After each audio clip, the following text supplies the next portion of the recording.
So as you guys know, I recently did get back into playing competitive Fortnite tournaments, and a couple of days ago, I recently partook in the solo cash cup. And so far, this is my best placement this season. It's not my best placement of all time, but it is the best placement that I've gotten in this competitive season. And I want to just go over quickly what I learned from this solo cash cup and how you guys can potentially place the same way that I did in this cash cup. Alright, so before we get into the video, a quick reminder that if you guys do want to use code Sonata YT in the Fortnite item shop, it's going to be adding 100 V-Bucks to the total 10,000 subscriber giveaway prize. Remember, the code resets every 2 weeks, so be sure to re-put in that code if you guys want to try and add more V-Bucks to that prize. I'm going to be giving away a bunch of V-Bucks and you guys should be ready for it because the winner is going to get a large prize. Alright, let's hop into the rest of this video. So I'm going to be chronologically going over what I learned for each different part of the game. So starting off with the early game, I would recommend that you guys try to get the best drop for your POI and also be really good at looting fast in your POI. Now I have gone over how to loot fast in another video of mine, you guys can check that out in the top right corner,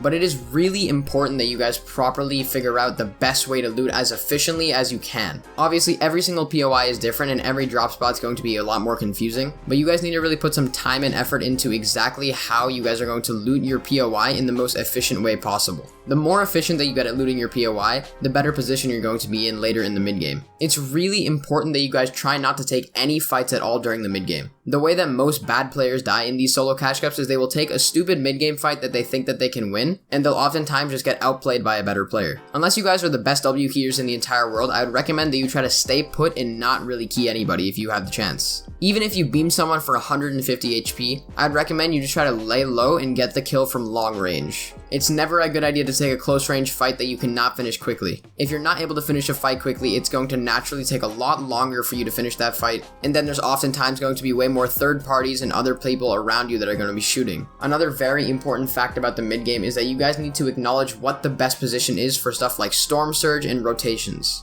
Now Storm Surge isn't really a big deal in solo cash cups, but what you guys need to ensure is that you have enough Storm Surge to survive just in case there is. In the last few games of your cash cups, people are going to be trying a lot more as long as you guys are in a good point range. And when people are trying a lot more, they're going to really try and play for endgame. Now the best way to deal with Surge is to base up on an elevated position that has a bunch of sightlines on the rest of the map. If you guys base up on an elevated position that has a bunch of sightlines onto congested areas of the map, Storm Surge is going to be a lot easier for you guys. Be sure to check out my Storm Surge video in the top right corner. However, if you're in a lobby without any Storm Surge, I would recommend you just try to get the center zone as much as you possibly can. The only exception is obviously going to be half and half zone and every other zone after that. And my final tip for the mid game is going to be to try to base up on areas that you're able to refarm. A really good example of this is to base up in a brick base on top of some rocks that you're able to refarm. You're not going to really be losing any mats and you're going to have a really good structure that you can properly gain information out of. Now obviously these lobbies aren't FNCS lobbies and it's going to be a lot easier to potentially place in the top 10s during these games. However, going into the late game, a crucial bit of information that I would give you guys is to find launch pads. Now this is going to be a tangent that I'm going to go on for a little bit now. Launch pads are everything when it comes to Fortnite rotating, especially during this season where there's not going to be that many rotational items. If you don't have a launch pad and you're not able to recycle one, you're basically screwed for any zone that you don't get. Launch pads are also really useful if you guys want to try to go for the high ground. If you have more than one launch pad and you're a smart player, you're pretty much guaranteed top 10 in any game that you play. Even if you have one launch pad and you're a smart player, you can easily get top 10. Now obviously before I said don't try to fight during mid game. However, if you guys see a supply drop that's close to you and you feel that you have the upper hand advantage on the opponent that is also going for it, I would recommend that you challenge that because the stuff that comes out of supply drops in this season is extremely useful. That's just one of the base examples for endgame that I could give you. Launch pads are key. The next thing that I learned to do during endgames is to not go for height until later in the game. So don't try to take height during half and half or first moving. The people that take height then and they don't know how to play it very well often will lose height to somebody that's padding on them. I would recommend you guys try to take height during the 8th or the 9th zone of the game. What's going to happen then is you guys will have an elevated position towards the end of the game where people are going to be very scuffed on mats. When you're at an elevated position, especially if the zone is in a mountainous area, you won't really need to spend as many mats getting up.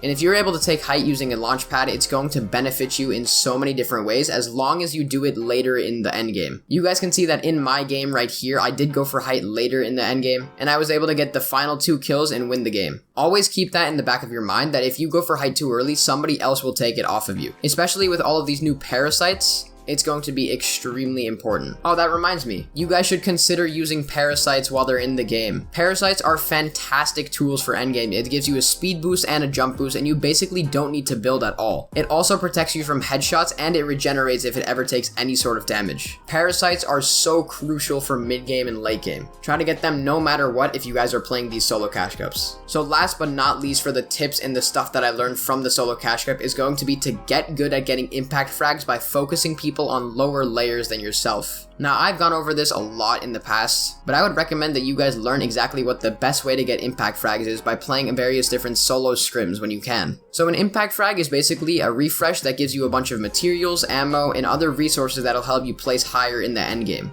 And the reason I'm saying to find impact frags on lower layers than you is because on lower layers is where the more scuffed people will be. When people have no mats, they tend to try to drop down because high ground is too stacked for them to fight. When they do drop down, there's going to be many more refreshes in available materials that you guys can get. Even if it's just siphon mats off of the person that you kill, it's going to have a big impact on the rest of your game. Impact frags can be found on lower layers. Always keep that in the back of your mind as you are playing. But yeah guys, that is the video on exactly everything I learned from the solo cash cup. If you guys did enjoy, please consider dropping a like and subscribing to the channel down below. Remember to use code SonataYT if you guys do want to contribute to the giveaway prize. You might have a good chance of winning if you're subscribed to my channel. And if you guys want to check out any of my socials, please go into the description and check them out. They're all there. But that's about it for this video guys. Be sure to like and subscribe to the channel, and I will see you all in the next video.